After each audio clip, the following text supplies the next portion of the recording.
तर आज ह्या विस्करने मी तुम्हाला क्रीम व्हीप करून दाखवणार आहे. तुमचे काही कन्फ्युजन असतील ते सुद्धा क्लिअर होतील. पण त्याच्या अगोदर हे ब्लाऊज बऱ्याच जणींना खूप जास्त आवडले. बॅक नेक बऱ्याच जणींना बघायचं होतं, सो त्याच्यामुळे मी दाखवते. बॅक ओपन हे ब्लाऊज आहे आणि त्याचसोबत काही जणींना जोडव्याची डिझाईन बघायची होती, त्याच्यामुळे फोटो याच्यात ऍड केलाय मी. तर चला आता क्रीम व्हीप करून बघूया. बऱ्याच जणींचे बरेच प्रश्न होते की ही मशीन जी आहे त्याच्यामुळे क्रीम पातळ होते किंवा गरम होते लवकरच मशीन आणि क्रीम व्हीप होत नाही.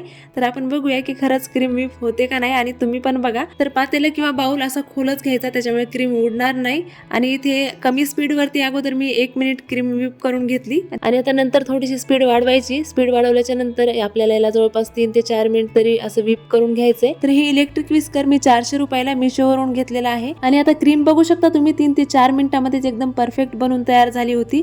काहीच प्रॉब्लेम आला नाही, मेल्ट वगैरे सुद्धा झाली नाही आणि केक सुद्धा मी ह्या क्रीम पासून बनवला होता, एकदम परफेक्ट झाला होता. तुमचं काही मत असेल तर कमेंट मध्ये नक्की कळवा. आवडला असेल व्हिडिओ तर व्हिडिओला लाईक